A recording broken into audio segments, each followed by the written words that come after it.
मैंने हजरात से भी कहना, जो आपने आजाद कश्मीर के दौरान तजर्बा किया ये पाकिस्तान के खिलाफ तजर्बा हुआ है, ये पाकिस्तानियत के खिलाफ हुआ है। और यहाँ पर एक अल्लाह ताला के फज़्ल व करम से शर्की बाग में भी हमारी एक बड़ी मजबूत टीम पहले से मौजूद है और यकीनन आपके आने से उसकी कुव्वत में मज़ीद इजाफा होगा। बिस्मिल्लाहिर्रहमानिर्रहीम। नाज़रीन असबाद से मैं हूं इकबाल जुआ। आप देख रहे हैं मेरा यूट्यूब चैनल और फेसबुक। आपसे रिक्वेस्ट है, अगर आपका दिल चाहे तो आप सब्सक्राइब कर लें या पेज को लाइक और फॉलो कर लें। नाज़रीन, आज जो बात करेंगे ये लोकल आज़ाद कश्मीर की जो सियासत है, इसके अंदर जो हल्की सी हलचल है और इस पे देखते हैं, एक तायराना नज़र डालते हैं कि ये क्या है और किस तरफ जा रही है और इसमें क्या कुछ तब्दीलियां आ रही हैं। सबसे पहले आज़ाद कश्मीर में जैसे कुछ दिन पहले एक जो इलेक्शन ट्रिब्यूनल की तरफ से फैसला आया था हल्का शर्की बाग का, जिसमें धांधली के हवाले से सरदार कमर ज़मान साहब ने एक केस कर रखा था मीर अकबर साहब के ख़िलाफ़, और बाद में 4 साल के बाद वो फैसला आया, वो आप सब ने सुना। उसमें कलअदम करार दे दिया गया इलेक्शन हल्का शर्की का। फिर जियालू ने बहुत जश्न मनाया और उसमें मैंने एक व्लॉग भी किया था, वो शायद आपने देखा हो, अगर नहीं देखा तो आप ज़रूर सुनिएगा। उसमें मैंने ये कहा था कि ये इलेक्शन ट्रिब्यूनल की लोअर अदालत है, फिर इसके ऊपर हाई कोर्ट है, सुप्रीम कोर्ट है, अभी बहुत कुछ होना है और अगर पीपल्स पार्टी के हाथ में कुछ आया है तो वो एक बयानिया आया है।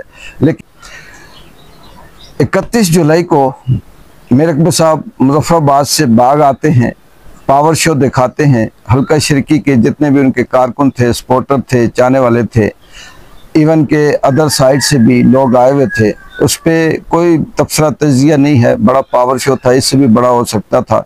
इस पर किसी किस्म की कोई सियासी पॉइंट स्कोरिंग या ऐसी बात नहीं करूँगा, क्योंकि वो बनता भी था, आना भी था, होना भी चाहिए था। एक हल्का शर्की है, मीर अकबर साहब 15 साल से वहाँ पे बिल्कुल जिसे कहें कि आल इन आल हैं, उनके मुकाबले में उस तरह से अभी तक कोई शख्स नहीं आया, तो ये बनता है। लेकिन जैसे ही उन्होंने अपनी वो तकरीर और फिर वो सारा जोश व खरोश जब सब कुछ हुआ, इससे पहले जो थोड़ी सी बात मैं आपको बताऊं कि वो ये थी कि कमर साहब, सरदार कमर ज़मान साहब और सरदार मीर अकबर साहब के दरमियान आपस में जो मीर अकबर साहब ने मिलने गए आदत के लिए, फिर उसके बाद दोनों के आदतों की तरफ से ये मैसेज अपने अपने कारकुनों को डिलीवर किया गया कि किसी किस्म की कोई ऐसी बात नहीं करनी जो किसी की इज्जत नफ्स को हर्ट करे या फिर इस तरह से एक दूसरे के खिलाफ हो। तो उस हवाले से वो जो रैली थी, पावर शो था, बड़ा पुरअमन था। लेकिन दूसरे दिन 1 अगस्त को फिर सुप्रीम कोर्ट आज़ाद कश्मीर ने उस फैसले को कलअदम करार दे दिया और मीर अकबर साहब अपनी पुरानी जगह पे एज इट इज जैसे थे बहाल हो गए। यहाँ पे फिर से बहुत सी ऐसी बातें तब से तजिए हुए, लेकिन खैर चलें उसे बाद में डिस्कस करेंगे। लेकिन जो सियासी हलचल है वो शर्की का हल्का था कि जैसे तनवीर इलियास पीपल्स पार्टी में शामिल हुए, इससे बहुत सी कुछ चेंज हो गया, बयानात चेंज हुए, नज़रियात, ख्यालात या तबसरे तजिए चेंज हुए। फिर उसके बाद ये अभी तक समझ नहीं आ रही कि जो तनवीर इलियास हैं साबिक़ वज़ीर-ए-आज़म आज़ाद कश्मीर, वो वस्ती से लड़ेंगे, शर्की से लड़ेंगे। शर्की इस वक्त वस्ती की निस्बत ज़्यादा आप कह सकते हैं कि सियासत के अंदर थोड़ी सी उसके अंदर हलचल आ रही है। वहाँ नून लीग भी एक्टिव है, पीपल्स पार्टी भी एक्टिव है, मुस्लिम कॉन्फ्रेंस भी एक्टिव है, PTI के भी कुछ ऐसे लोग हैं जो एक आता है वो कहता है मैं ही बानी सब कुछ हूँ, दूसरा कहता है मैं बानी कारकुन हूँ, तीसरा कहता है पहली ईंट मैंने रखी थी। तो वो झगड़ा भी उनका अभी चल रहा है। यहाँ पे अगर बात करें तो जो मजबूत किस्म की सियासी जमातें हैं आज़ाद कश्मीर में, वो पाकिस्तान मुस्लिम लीग नून और पीपल्स पार्टी हैं। तहरीक इंसाफ, असल में तहरीक इंसाफ की जो असल बात है, लोग मुझे क्योंकि PTI का समझते हैं, मुझे मुश्ताक नवाज़ साहब का शिकवा इनडायरेक्टली कहीं से पहुँचा था। मैं असल में इमरान खान के नज़रियात के साथ हूँ, इमरान खान के ख्यालात VN के साथ हूँ। बाकी मुझे लोकल किसी सियासतदान से ना कोई ऐसी बात है और ना मेरा उनसे कोई इख्तिलाफ है, क्योंकि यहाँ चलता है, हमें पता है, सब कुछ नज़र आ रहा होता है। तो ये भी बड़ी बात है कि चलें यहाँ पे किसी न किसी तरह से सियासत सुलग रही है। अभी जो शिरकी के अंदर जो तब्दीली आ रही है, इसमें खटाना साहब अपने उम्मीदवार लेके मतलब वो भी एक सोच रहे हैं कि मुस्लिम लीग नून का मैं भी हूँ, लेकिन सबसे बड़ा सवालिया निशान अभी है। इस सवालिया निशान पे सवाल पे आखिर में बात करेंगे कि मीर अकबर साहब किधर जाएंगे। क्या मीर अकबर साहब मुस्लिम लीग नून में जाएंगे, मुस्लिम कॉन्फ्रेंस में जाएंगे, या फिर आज़ाद उम्मीदवार के तौर पर इलेक्शन लड़ेंगे। इस पर आखिर में मैं एक लाइन पर बात करूँगा। इससे पहले ये था कि जो इस्लामाबाद के अंदर जो अभी एक तकरीब हुई, इसके हवाले से शाहिद आफ्ताब चुगताई जो मुस्लिम लीग नून में शामिल हुए हैं, हल्का शिरकी से इनका ताल्लुक है, ओवरसीज कश्मीरी थे, तो इस हवाले से वहाँ पे बड़ी अच्छी तकरीब हुई जो सोशल मीडिया पे है, जिसमें आज़ाद कश्मीर के तमाम बड़े बड़े सियासतदान थे। मुश्ताक नाज था, फारूक हैदर साहब थे, राजी यासीन था और बाकी भी दीगर वहाँ पे जो रहनुमा थे टॉप टियर के मुस्लिम लीग नून के आज़ाद कश्मीर के, वो वहाँ मौजूद थे। अब उसके अंदर मुश्ताक नाज साहब ने जो कहा, तकरीर की, उसमें भी उन्होंने ये कहा कि हल्का शिरकी में पहले से नून लीग ऑलरेडी बहुत अच्छी मुनज़्ज़म थी और बड़ी मजबूत है, और शाहिद आफ्ताब चुगताई के आने से मज़ीद मजबूत हो जाएगी और बहुत अच्छे तरीके से हम काम करेंगे। मुश्ताक नाज साहब ने जो खटाना चौधरी खटाना साहब हैं, उनका भी हौसला बढ़ाया। उन्होंने कहा कि जिन्होंने आगे बढ़े, फिर अपनी मिसाल दी कि आप इस बात को ना देखें कि पार्टी किसको टिकट दे रही है किसको नहीं, जिसको टिकट दे रही है उसी के पीछे आप सारे एक हो जाएं। तो खैर उन्होंने अपनी कारकुनों के, अपने लोगों के हौसले अपनी एग्जाम्पल देकर, बाकी दीगर भी देकर बढ़ाया, तो ठीक है, वो अच्छा है, चलता है, यही कुछ है यहाँ पे हमारे पास, और कहने को इसके अलावा होता क्या है। फारूक हैदर साहब ने जो उस तकरीब में जो खिताब किया या जो बातें की, इसमें चंद पॉइंट मैंने नोट किए थे जो बड़े अलार्मिंग हैं, ये जिससे ये लगता है, जिसमें फारूक हैदर साहब ने रवायती अंदाज से शुरू करने के बाद ये कहा कि मुझे एक अफसोस है या मेरे सीने पे बोझ है या एक दाग है जिसे मैं धोने की कोशिश करता हूँ, अभी तक धो नहीं सकता, कि आज़ाद कश्मीर में सियासी सूरत हाल ठीक नहीं है। ये जो इस वक्त सब कुछ चल रहा है ये अच्छा नहीं है, लेकिन ये दाग है मेरे सीने में कि हमने वोट क्यों डाला और ये वोट हमें नहीं डालना चाहिए था। फिर उन्होंने ये कहा कि ये वोट साथ ये भी क्लियर किया कि किसी प्रेशर की बुनियाद पे या किसी दबाव की बुनियाद पे नहीं डाला। आप जानते हैं कि हम किसी प्रेशर में या उस दबाव में नहीं आते। मेरे ख्याल में फारूक हैदर साहब ये कहना चाह रहे थे कि जो मौजूदा हुकूमत है चौधरी अनवारुल हक साहब की, तो जैसे ही वो रिजीम चेंज कह लें या जो अदम एतमाद कह लें वो जो हुआ था, तो उसमें बिल्कुल वन वे किस्म की सारी सियासी जमातों ने मिलकर चौधरी अनवारुल हक को वोट दिए थे और सारे के सारे वोट इनको पड़े थे कि हाँ जी ठीक है, इनको सेलेक्ट किया जाए। तो वो शायद अफसोस है जो राजा फारूक हैदर साहब बयान करना चाह रहे हैं। दूसरा वो ये कह रहे हैं कि पोलराइजेशन है यहाँ आज़ाद कश्मीर में, सियासत के अंदर लोगों को तकसीम किया जा रहा है, नज़रियात के अंदर खलफशार है और ये मौजूदा सियासी ढांचा जो है ये ख़त्म करने की कोशिश की जा रही है। और फारूक हैदर साहब ने दब्बे लफ्ज़ों में, जैसे मैं खुद दब्बे लफ्ज़ों में बोलता हूँ, इसी तरह से उन्होंने भी कुछ दब्बे लफ्ज़ों में इशारे किए कि मैं ये कहना नहीं चाहता लेकिन कह रहा हूँ, मजबूरी है। और ये जो इस वक्त आज़ाद कश्मीर के अंदर जो कुछ खेल खेला जा रहा है, जो निज़ाम चल रहा है सियासत का, ये तजर्बा जो किया जा रहा है, ये पाकिस्तान के ख़िलाफ़ है।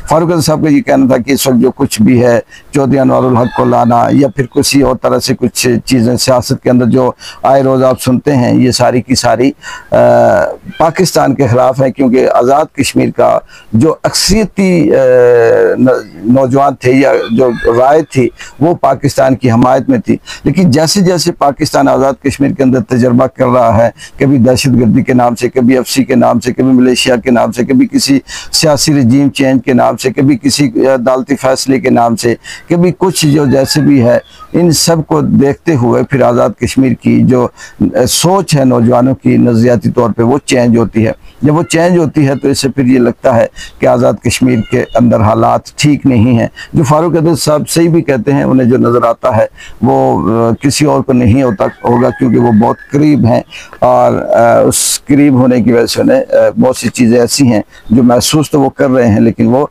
बता नहीं सकते।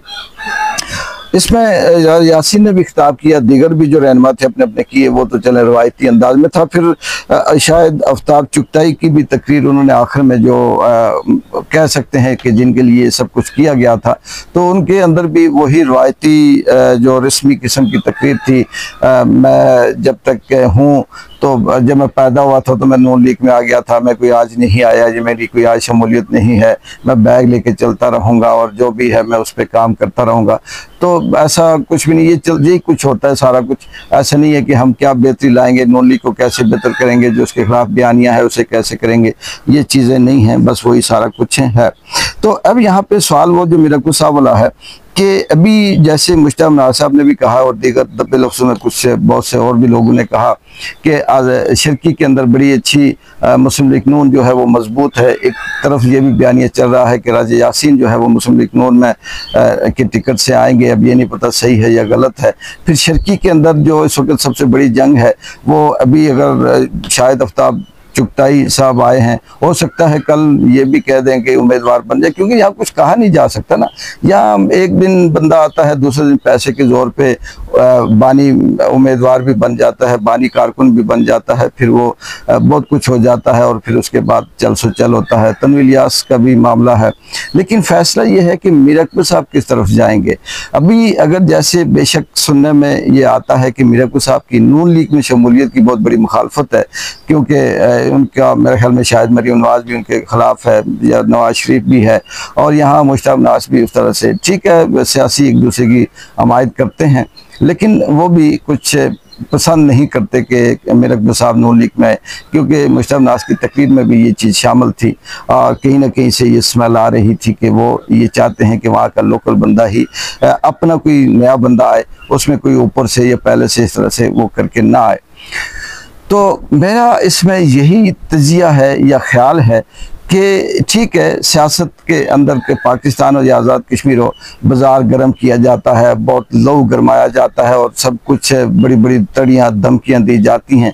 आखिर में जो इस्टेब्लिशमेंट एक कॉल करती है, एक व्हाट्सअप करती है, सब कुछ ठुस हो जाता है और सारे के सारे उधर हो जाते हैं। मीर अकबर साहब किधर जाएंगे, इसका मेरे पास एक ही है कि जिस तरफ उन्हें इशारा होगा वो उसी तरफ जाएंगे, चाहे वो इशारा नून लीग के अंदर हो, चाहे वो इशारा मुस्लिम कॉन्फ्रेंस की तरफ के अंदर हो। और ये भी हो सकता है अगर कोई ऐसा तगड़ा इशारा आ जाए कि आप पीपी में शामिल हो जाएं, तो मेरे को साहब क्या कर सकते हैं। बहुत से लोग हंसेंगे इस बात पे, लेकिन ये रियलिटी है, चलती है, ग्राउंड के अंदर है, बहुत दफ़ा हमने देखी है, सुनी है। और उसके बाद फिर सारे सियासतदान आपस में वो पुराने आगे पीछे वाले बयानात जोड़ना शुरू कर देते हैं। असल हकीकत यही है। लेकिन मुख्तसर ये कि आज़ाद कश्मीर के अंदर सियासी हलचल हो रही है, क्योंकि अगले साल इलेक्शन की ये सारी उम्मीद लगाए बैठे हैं कि 26 में इलेक्शन होंगे और हर एक जो पार्टी है, पीपल्स पार्टी हो गई, नून लीग हो गई, इवन पीटीआई भी हो गई, ये इस उम्मीद पे हैं कि हम हुकूमत करेंगे, हम जीतेंगे। देखते हैं कि वक्त नहीं, देखते हैं हालात बदलते नहीं, देखते हैं इस्टेब्लिशमेंट किसका साथ देती है और किसको किसके हक में कॉल आती है, किसके हक में मैसेज आता है। वही होना है जो ऊपर से ऑर्डर आएगा। बाकी ये सारा पलट के झपटना और झपट के पलटना लोग गर्म रखने का एक बहाना है। एक बार जिन की इजाज़त है, अल्लाह हाफिज़।